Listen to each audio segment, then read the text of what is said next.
Have you been told you're too much, you're too different? You might be a cycle breaker. A cycle breaker is someone who changes traditions and family beliefs and emotional trauma that runs in the family. I am Christina Heike. I'm an author, speaker, teacher, and the founder and CEO of Soul Science LLC, where we heal emotional trauma at its root through science-backed and soul-aligned methods to bring you into your peace, power, and presence. I work with highly sensitives, creatives, entrepreneurs, and families so that we can really create an emotional legacy for the next generations. I work with this very rare technique called new decision therapy that goes through a forgiveness process that's laser focused and will release that trapped emotion. My book, The Cycle Breaker, will show you a roadmap and a blueprint on how to begin that journey.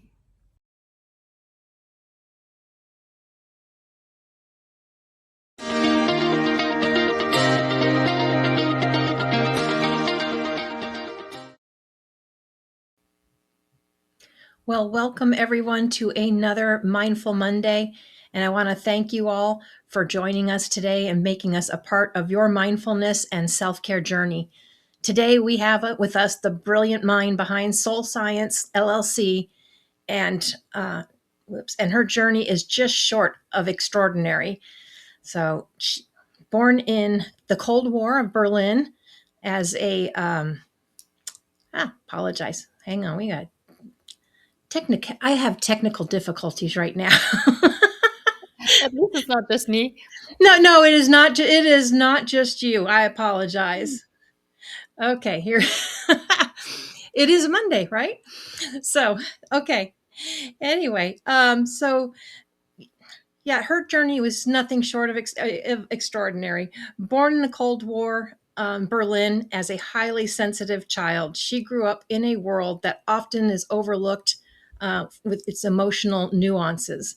So, but rather than letting that define her, she has asked the hard questions about suffering, justice, and the human experience. And today she's the powerhouse of transformation.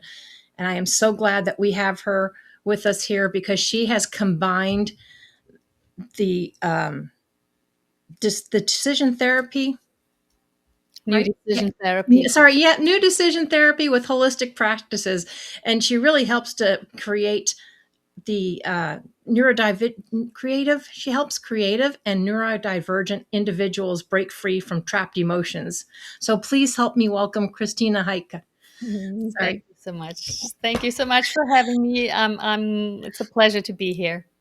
Thank you, Christina. It's just been one of those days. Listen, this whole thing is a human experience. This included. Like, who are we kidding? Like, I'm so glad we're doing this without too much like fluff and pretense. So no, it is real. It is authentic, and we all right. We all have those days, and it's been a day, but absolutely. You've been on such an amazing journey. Can you share with us a little bit about your journey and how you got to where you are today? Yes. Thank you for that great question. I'd love to. The interesting thing, and I want to put a hook right in there, is you say it was an amazing journey. Of course, to me, it didn't feel like that necessarily. And I want to point that out because many of our listeners might think, my childhood was kind of okay, like I didn't had like a huge trauma or like, yeah, I didn't feel really loved. And I always heard I'm too sensitive. I'm not good enough. I feel kind of like I'd rather hide than show up. I'm, not quite comfortable in my skin. And those are all signs of like what is called the little trauma. I don't like to use that word, but it basically creates like chronic PTSD instead of that one or a few really harsh events that are tremendously like everyone knows you had trauma. Mm-hmm. It's like steady drop. people often don't recognize it as trapped emotion, or I call it trauma blocks. Sorry, something in my throat. No, you're okay. And I think that's one of the reasons why, kind of resonated with me as well, is because I was also another one of those people that everybody said, oh, you're too sensitive. You need a tougher skin, And and get over yourself, and can't you do it as everyone else is doing it? Like, what's going on, right? yeah. So, and so in that sense, I never felt like it was an amazing journey, or an outstanding journey, right? And so if any of our listeners feel the same, like, take a listen, because there might be more in it for you to uncover within yourself, and to make your life easier and actually more fulfilled, more meaningful. So all that said, I lived or was raised in West Berlin, which was, interestingly, the wall was around West Berlin. Most people think of the Berlin Wall as, it's kind of, the East was walled in, which is true too. But West Berlin was that little piece within that big socialistic other part of Germany. What is it in English? DDR in like, that's how. um, but you know what I'm saying. And yeah, I have a brother.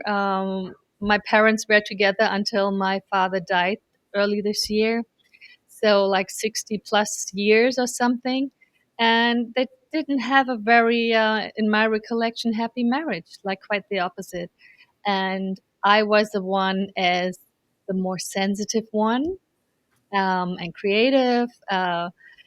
I was the one who kind of always picked up on it and tried to make peace. And that put me right into the enemy lines, sort of, between my father and mother. And and I felt the repercussions. And my brother, for example, he was, I think, we were about, like, our late teens, when he's like, oh, I think mom and dad love each other. I looked at him like, where were you those last 18 years or 20 years? Really? They hate each other, right? But for him, it didn't register, and I felt it strongly. And that, in combination with kind of being the black sheep or scapegoat in the family, and the one that always was a little different, also too slow when to get ready, to this, to that, right? Hmm. Always got yelled at, or, like, I mean, at that time, hitting a kid was totally in the norm. Um, so I pretty early felt like this is not feeling good. I felt really lonely and isolated, uh, while everyone else was at home with me, right? And Right. I I think starting around 9 years old, I started to spend more time at our neighbor's house than at home, because they actually wanted to talk with me, and it felt like they liked me and wanted to converse and have me around. I didn't feel that at home, right? Right. And, all of that, in my upcoming book, you will hear more about it, because, of course, my parents were both overwhelmed, emotionally not equipped, like, as a post World War II generation. Like, they were children in the Second World War, and had all these traumatic experiences connected with the war in Germany. So they had a lot to carry, right? So they did Right. the best they could, but it was very hurtful to me. And so bit by bit, I, like, with the pains I felt emotionally, and then also physically, I would have, like, tremendous physical pains. I began, like, an exploration. And the first the first stepping stone was in church school, when I was, like, preteen teen. We had a amazing pastor, and she brought in yoga and natural skincare and breathing work and all of that. And so at the age of 12, I started with all these things and found value and found relief in them. And so bit by bit, I discovered more and more tools to help heal, from that emotional and, as I said, physical pain that I was feeling. And I don't know how much more detail I should give. No, And the broad stroke, it brought me into the studies I did. I studied education of psychology and special education and science of sports. That all is about the mind-body connection as well.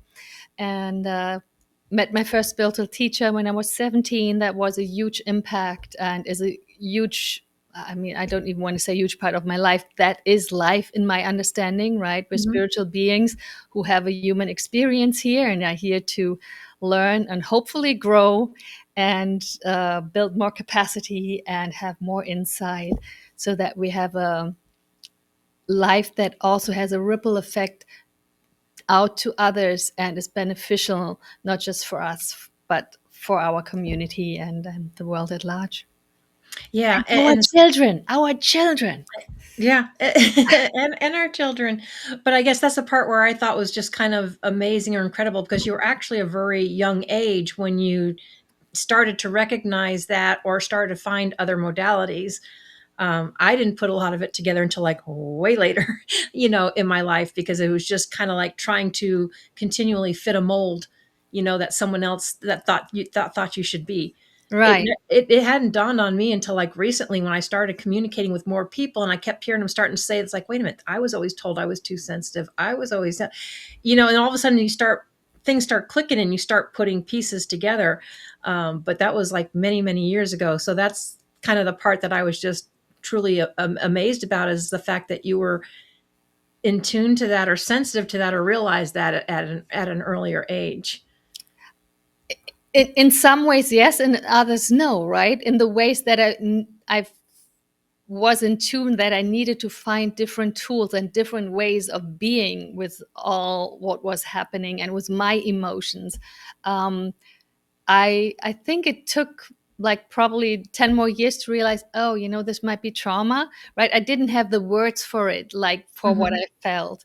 And I would even say I went like through quite a phase where I was pretty bold and had a big mouth and kind of was like, like I had what we would now call like quite a good kind of mask and was like seemed to be very okay. Um, or maybe even a tad narcissistic, right? Like my father was. So, and then I dug deeper and deeper, with the spiritual journey, my first therapy, the studies, and going to naturopath school, all the things that I've learned. I've learned so many different things, and yeah, really like one other crystallizing point for me was difficulties in decision making. I had tremendous difficulties to make decisions. So, as had my father, my my father could be in a restaurant looking at a menu and not being able to decide for what dish he wants to eat, right? And I had that too. Like it got better and better the more I healed. So the impact on the decision making abilities of a person due to trauma is immense. So Yeah. that's also a sign of that you have. I don't want to say that you had trauma, right? And that there are trapped emotions. Like I want to also with my work just be like very clear that trauma doesn't have to be like the being in a war zone or like like these or being held at gunpoint or assaulted.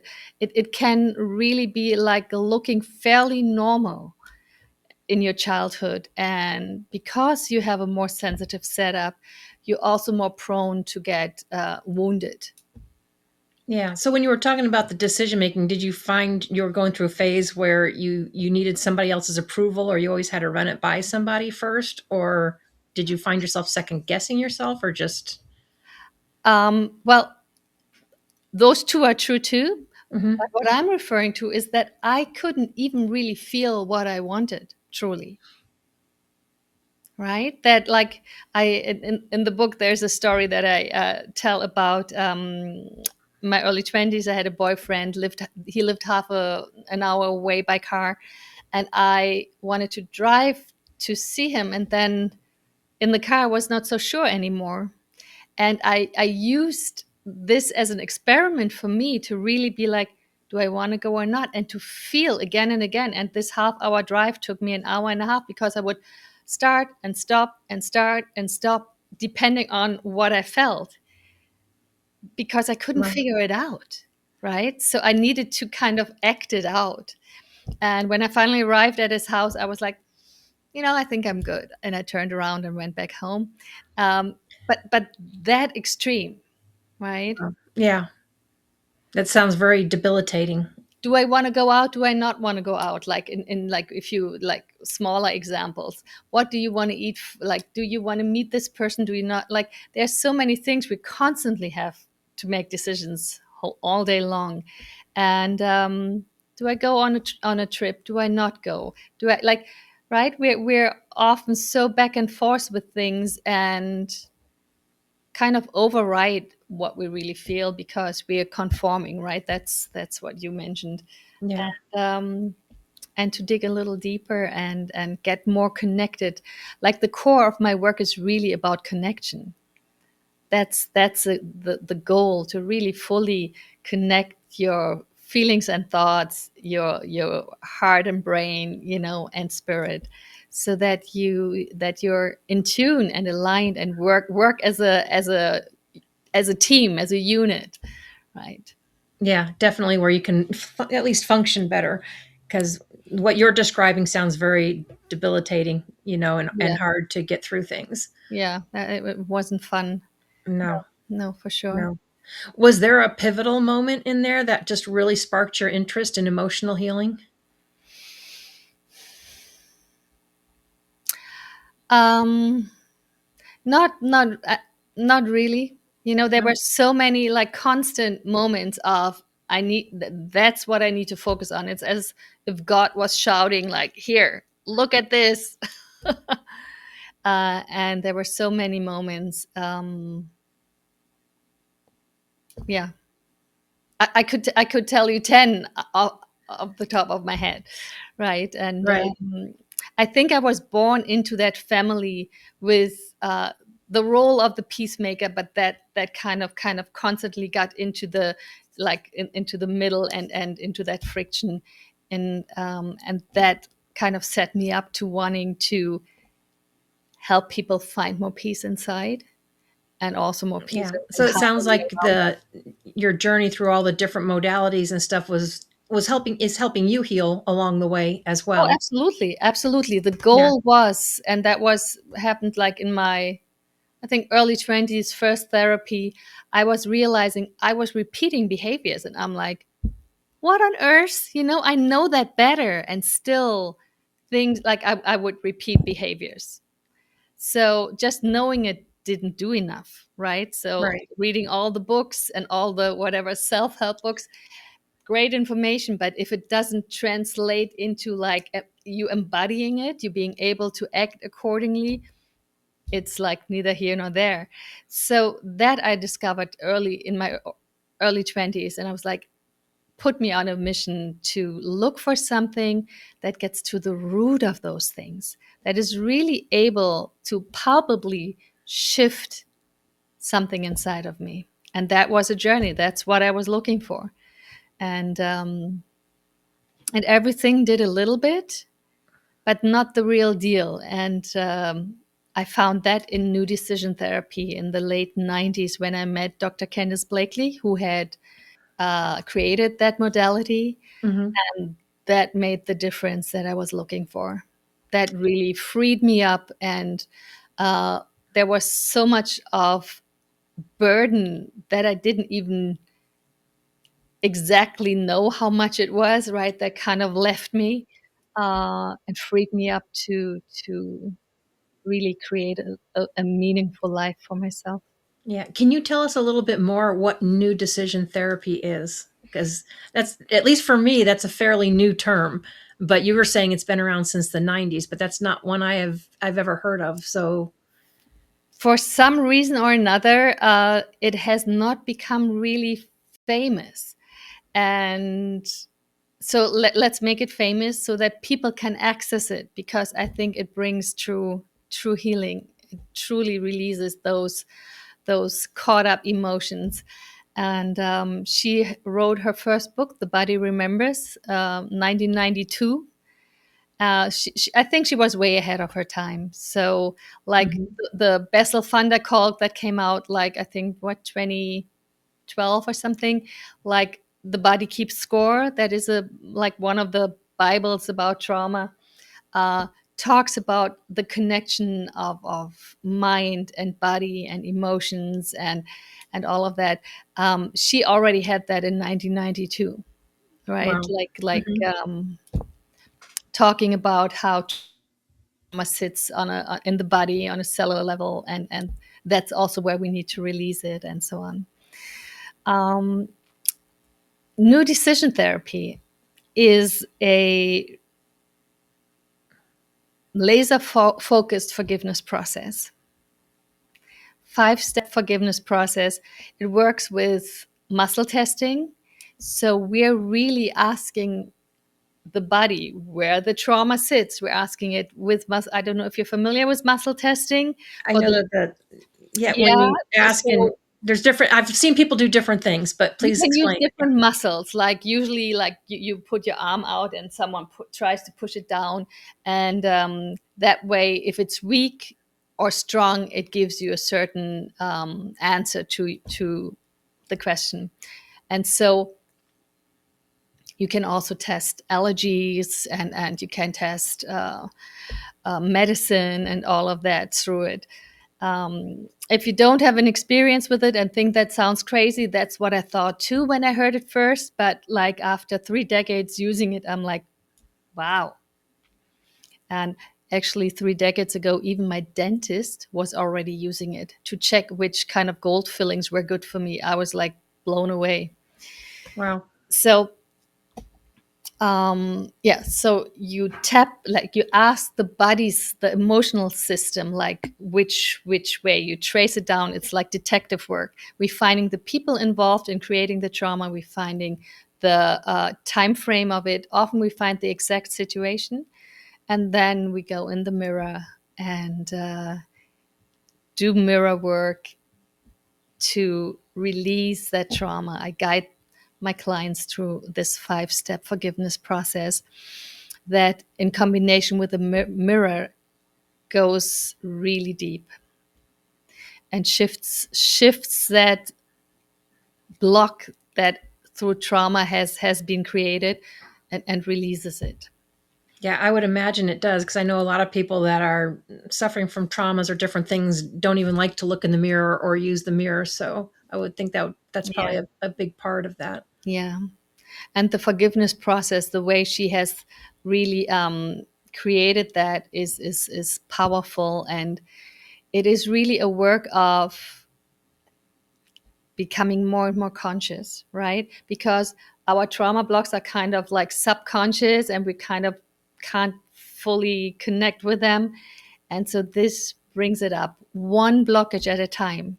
And since we're asking our own system which blockage comes first to be released, it's very safe and organic.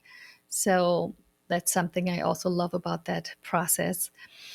It sounds maybe complicated. It's pretty straightforward. It is a technique that has a real system in it.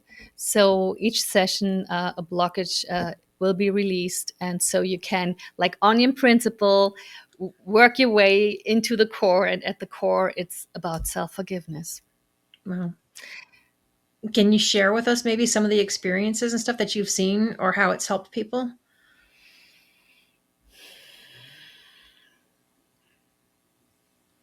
So one that's almost like, yeah, funny to me because obviously, since I'm asking the person's body, I'm not the one dictating which blockage is coming up, or like, I'm not determining it. So Hmm. I had one person that had a writer's block since she wrote her dissertation over half a year. She couldn't write a word, and we had one session, and she finished her thesis. So that was really like that blew me away. um, Usually we need more time, ideally 3 to 6 months with weekly sessions to really shift something deeply. And yeah, I have seen people stay in relationships they thought they couldn't because they were so hurt. I've seen one of my clients, she wanted to, like, when I met her, open a cafe, move in with her then boyfriend, and in the course of the work she really realized that wasn't a good fit. And they broke up, and she started studying, and she became like a social worker. Like, so a whole big Hmm. shift from a cafe, and which also is a beautiful dream, but she wanted to do something more meaningful than that. Yeah, so she got more connected.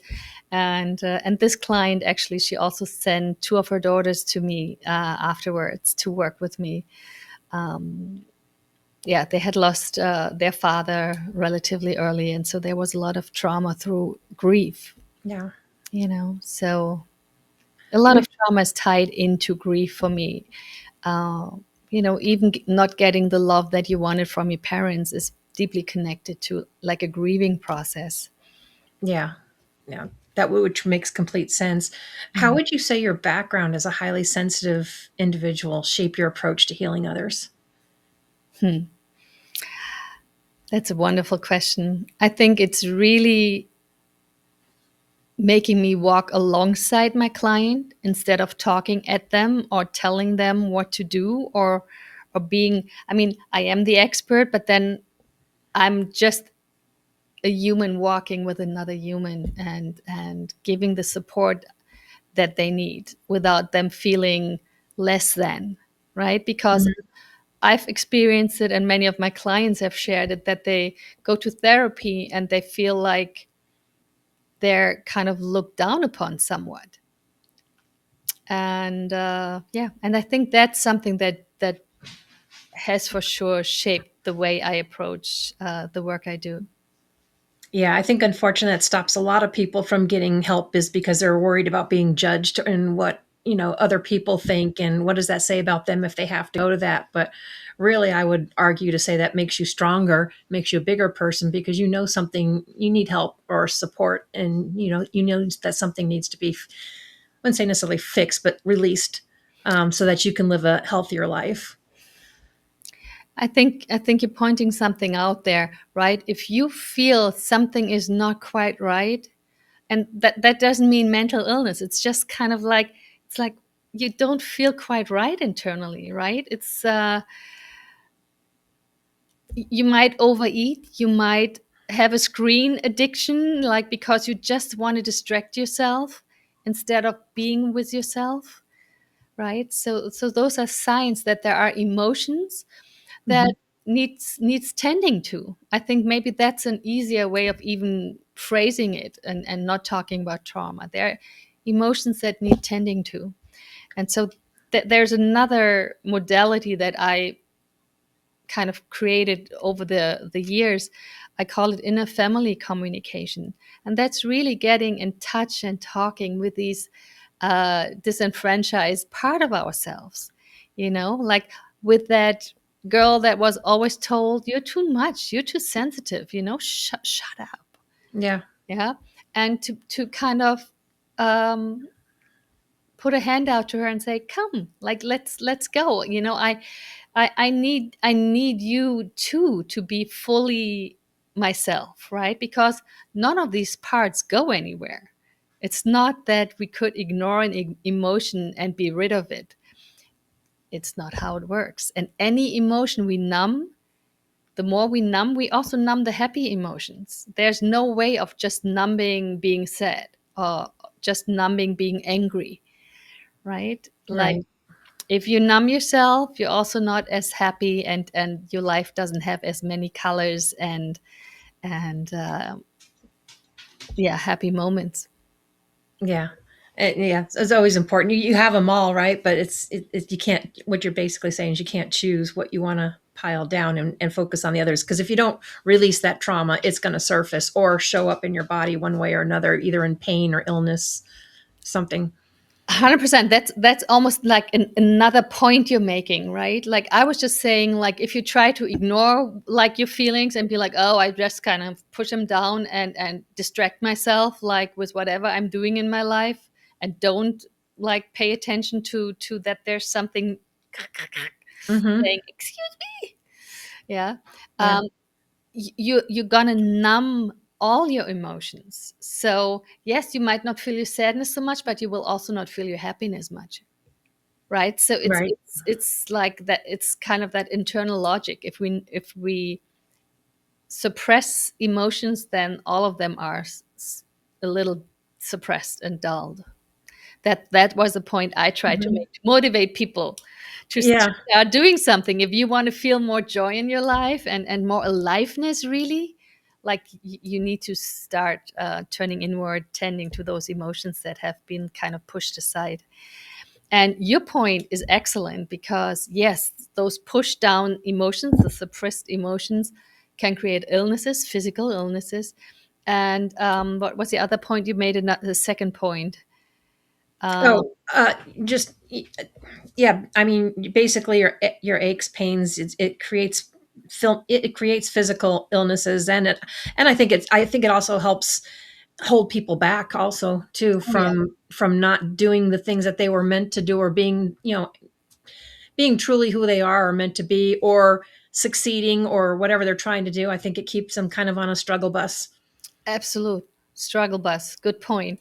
And it's almost like if you have too many windows open on your computer, they all kind of pull on the battery, right? Hmm. Like subtly, but like they all do. So similarly, all these emotions that we suppress, they kind of pull on our battery, on our energy, on our life force. And if we can pacify them and really fully integrate them, it's like so much more energy there to do life, to do what we want to do, to create what we want to create. Yeah. Yeah, more energy for our family, for our spouse, for our children, for finding work that we actually find meaningful, and having the energy to potentially change to a different profession if we discover that that's not quite what we want to do. That all requires energy. Yeah, Yeah. And sometimes that gets very scary for people too, to make those absolutely. Yeah. changes. Change is scary. That's why sometimes people choose to rather suppress their emotion than looking more deeply, because it's a bit scary. Yeah. And I'm here to report that all my clients are really, really grateful to themselves that they did that, because it brought them closer to themselves, like becoming your own best friend, having your own bag, instead of looking for that too much on the outside. So Yeah. many of the sensitive people also get into relationships with narcissists because they're codependent. They're so much putting their attention on the other person that they're willing to kind of uh, forget their own needs, right? And that makes a codependent relationship also not really healthy in the long run. No, it's not. And I suppose it's pretty challenging. You work a lot with creatives and neurodivergent individuals as well. What would you say are the challenges, some of them, that they face when it comes to emotional healing?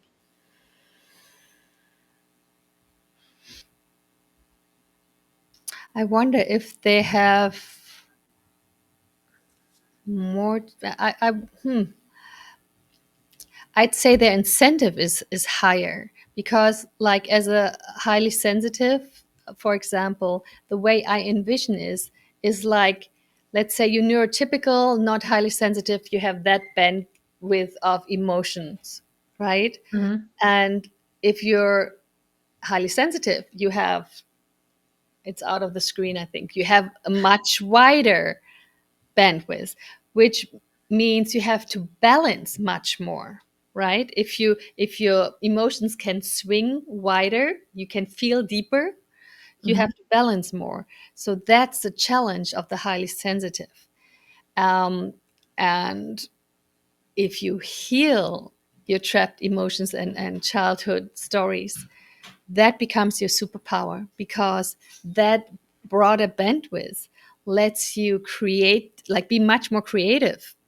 Like those people are often the artists, the people who do make new inventions, who bring new viewpoints into different sciences and so on. So it's not just like an aloof concept. It's, Right. these are the people who are the change makers in many ways. And but for that, you also need to become a cycle breaker, as I call that. You know, you need to be someone who rolls up your sleeves and says, "Okay, I wanna make a difference. I wanna feel at peace within me, and really make that deep feeling capability a superpower." Which brings us to your book that you have coming out called The Cycle Breaker, right? It's called the Cycle Breaker's Gift. Gift, The Cycle Breaker's Gift. Yes. Yes, right. Yes. So what inspired you to write that, and what can people expect from the book? Basically all of what we spoke about, right? It was inspired by my own journey and by watching people struggle so deeply with their emotions and having so little tools to self-regulate and like emotionally regulate and to heal. Like having my parents in front of me, right? They had no tools. Obviously, it was a different generation, Mm-hmm. so we're much more blessed with like a broader variety of therapy approaches and so on. But it's a whole different ball game if we consciously go on this journey. So this is a book that framed by the story with my father, who was my kind of childhood torturer, um, and then how like how it developed, how it changed and shifted up to the day when he died, and we really made complete peace. Um, it's framing like all the pieces that I would want people to know in order to go on their own journey, right? So it will talk a bit about trauma. It will talk a bit about highly sensitive, black sheep, scapegoat, the not feeling loved, like this whole kind of baggage that Mm-hmm. like comes with being highly sensitive, and walks you through tools for self-regulation. There will be practical tools. There are, I'm talking about new decision therapy. I'm talking about inner family communication. I'm talking about the spiritual aspect of life. And every chapter will have some reflection exercises so that you can begin. Like, I wanted it really to be a marriage of story, science, and inner work for the reader, them like to be able to get the ball rolling. Yeah. No, I love that when they have stuff and it stops and it helps to give you exercises, because and I love reading all all the different self improvement books and stuff. But then sometimes I read them, it's like, okay, wait a minute, what did I just read? And I think when you have those reflections and exercises at the end, it kind of helps it to sink in more. I don't think if you really need work, I don't think it necessarily replaces working with someone, That's because that someone can give you, the feedback or the guidance, and it's not just, you playing stuff over in your head. absolutely, especially if you're new to the whole that whole idea also of self-regulation, of working with your breathing or working with movement, or going into nature, all the things we can do without having to join like something crazy. Yeah. You don't have to join a gym, a yoga center, like all of this. You can start small at home. Like for me, it's really important. Bite size changes are the ones that really incrementally bring you the bigger change. And so the new year is coming up, so people are going to be like all going all out for like, I changed this. Like, let's do small steps, but then like build on them, right? So that we can keep that momentum. I would love to know what little step you would give them to start with. Because, yes, I know we are coming up on New Year's and everybody likes to do the New Year's resolutions. But I always say, why wait to the New Year's if you know something needs to change?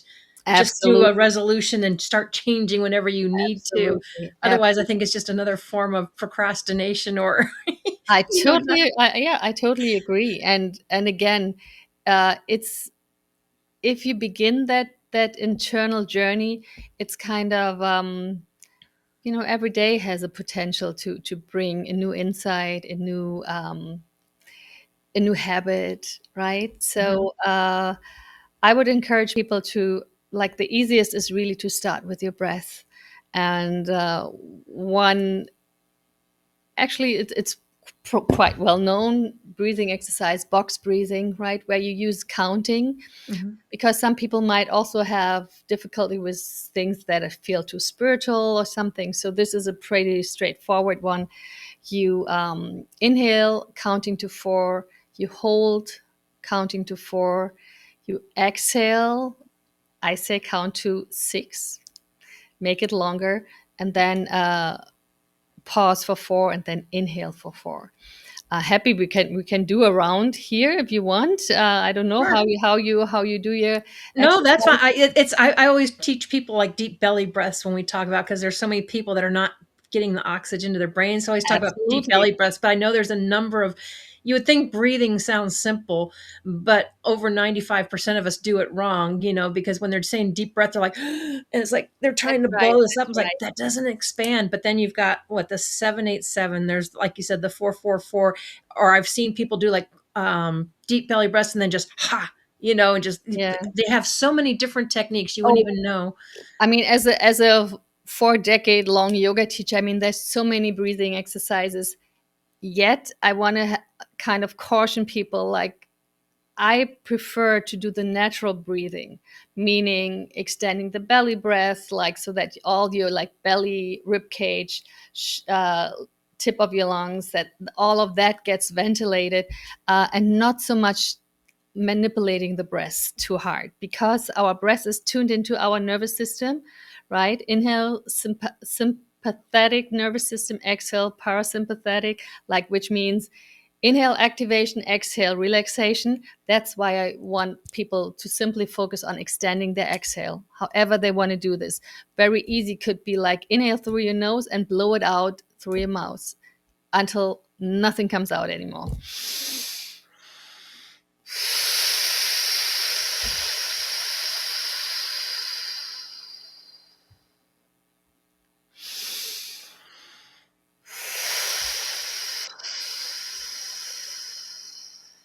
One more.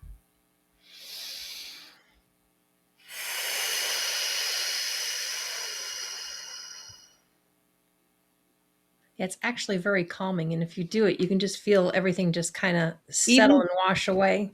even 3 rounds of in and exhalations like this give you a shift, right? Hmm. And so I like to keep it simple. Of course, it's nice if you're so inclined, like have a comfy spot where you sit, light a candle, like put your hand on your heart or on your belly if your belly breathing is not working properly, um, and take more time to do it. Right. I also love the heart brain coherence exercise, which is really acknowledging that our heart is so much more than just a pump, right? That it has its own, like they also call it the second brain. If you listen to Professor Dr. Greg Braden. So it's quite something, and everything is geared towards just being more okay with yourself, right? And starting to love yourself a bit more each Yeah. day, and to like yourself a bit more each day with all that's in there, you know. Yeah, it really does make a huge difference. Christina, when you work with people, you can work with them online, or do you work with them in person, or a combination of both? I have developed to work online, especially with what happened in the last 5 years. So I work worldwide online. I've had clients in New Zealand or in Hawaii, like so. So it's and I have also, of course, worked with clients in person. I just yeah, some clients travel to me, and then we have like a 2-day intensive, for example, and work. So Yeah. are they all individual, or do you do groups as well? Uh, at this point, mostly individual, but there is another upcoming thing that I'm working on, since actually it should have been done 2 years ago, a forgiveness course that is a group process. Well, so now is your book out or is it coming out? It's coming out real soon. Do you have a date yet? No, no fixed date. Beginning of next year. Beginning of next year? Yeah. Yeah, So that will the next definitely couple be of one to watch for. next couple of months. And I think it's really, I try to make it very practical, because I think we all are like, we know so much, right? We have like, usually we know so much. We also know what we should do maybe, but then like, what about the practice? And life is about practicing, right? Hmm. And that's what I want people to have in that book, like the understanding and the beginning to work with themselves. And some people might have already worked a lot and still not gotten that into that deep level that they wish for. Right, that was me. I had done so many things, but nothing really did it. So when I met Dr. Candice Blakely in the late 90s, she did a presentation where she actually had someone in the mirror and walked them through the process, and I'm like, yeah, sounds good, but like everyone says they're healing trauma, I believe it when I feel it. Right. And then I had my first session and I believed it. But I was also really kind of a bit flippant, so I'm glad that she still took me on. Were you a slight non-believer, or too much in your head, or? I was very critical because I had done so many things, and I also invite people actually to be very discerning, because now there's even more out than at that time. Like everyone, like they take a 100-hour course and say they're trauma informed. They do like, they learn one thing and think they know everything. Like humility, I think, is really a huge plus for practitioners and therapists and everyone working with other people. um, but then again, we're here to live and learn, and so everyone is on their journey. And so, our listener, you need to find someone that you resonate with, that feels right for you, and you feel safe and well supported, I would say, and trust what you feel. Yeah, absolutely. That's such a huge part. Now, you also have a YouTube channel, which we will share with everybody. What Yeah. can people expect to find on your YouTube channel? They can expect to find some short videos on for inspiration at this point, and then my forgiveness course will sooner or later be there as well. Um, my YouTube channel is, I would say, humbly still in its baby shoes. So I'm developing it more and more. And being that I'm also coming from that background of not feeling good enough, not really wanting to show up that much, like that is also an exercise to show up more. So just we're Absolutely. all on a journey. I'm still on my journey too. So like let's not let's be real with each other. Yeah. Yeah. We definitely are, and I am so glad that you chose to come on and share your journey and the work that you do, because I think it's important. Everyone needs that support, and the more of us I think that can show up and share that, then the more we can come together and support each other in our journeys. Yes, absolutely. My vision is really to train practitioners because there are not many practitioners left. Dr. Kenneth Blakely died 2013. And I'm the only practitioner on the East Coast. So it's really, I want to train people. I want it to be accessible for everyone. I would love for it to be clinically trialed also. Let's see if that can be brought into life. And would love to really create nonprofits around that so that, like, children that were abused, that women that were abused, that men that don't feel quite right and not good enough, that we all can find that help, because I'm I'm a believer now after I was like, I know what kind of difference it makes. It's amazing. Yeah, I think you and I are very similar that way. When it's something that you've lived or you've experienced, and that's something you can more get behind and share, rather than just saying, "Oh, hey, go try this." It's like, yeah, no, it doesn't work that way. Yeah, and see it in my clients, right? Like relationships improving, it's almost like a crystallizing point, right? I don't make predictions. If someone comes to me with and they have terrible relationship problem, I don't say, oh, we're gonna fix it, or we're gonna, like, you're gonna divorce. Like, we're gonna do the inner work, like Mhm. this.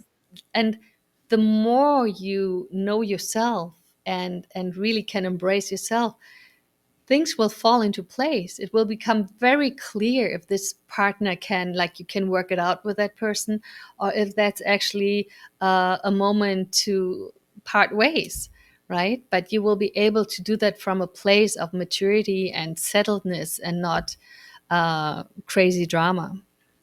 Yeah, crazy drama is, I think, does a lot of us in. We got about 2 minutes left, Christina. What do you want to leave everybody with? I want people to encourage, like to be encouraged to not ignore what they're feeling, but use it almost like God's breadcrumbs, right? You remember the story Hansel and Gretel? Like, you need to find your way. So use it as God breadcrumbs to show you the way. Don't indulge in it, right? Like, there will also, like, an anti-fragility card deck come out together with the book, right? Because we're here to build capacity, not focus on our emotions and become so self-absorbed that we can't do anything else, right? It's build your capacity, make your life easier with building your capacity, make it more fulfilling and enjoyable, because, truth is, we're here for a relatively short time. Let's make it count. Yeah, absolutely. And Well, please reach out. I'll with the code word Mindful Mondays, I give you a 20-minute free consultation, and then you can just explore a bit and ask me more questions. so they can do that on through your website, right? When they connect with you. Okay. Wonderful. Yeah, then it can't go wrong with a free consultation, because I know sometimes everybody's not a good fit to work with somebody, but that consultation will give you a good feel to find out if it's going to be a good fit for you or not. And so, but Christina, thank you so much for joining us and sharing your journey. And I love the work that you're doing. I think it's very beautiful. I look forward to seeing your book come out too. Thank you. Yes, yes. I can't wait. Thank you for having me. Thank you for offering that platform to, hopefully, information and that can help people more. Oh, you bet. I look forward to seeing that forgiveness course too, because I think there's a lot of us that need that course and need practice in it. I think that there's many people that struggle with that concept. So many, like, myth and misunderstandings around forgiveness. Yes, absolutely. Yeah. Absolutely. Well, everybody, I want to thank you for joining us. Christina, thank you so much for being here. I hope you all have a wonderful week. I know this is going to be coming out right before Christmas, so Merry Christmas, Happy Holidays. However you celebrate it, I hope you are celebrating it with your family and loved ones, and enjoy the season. And we will see you next week. Thank you.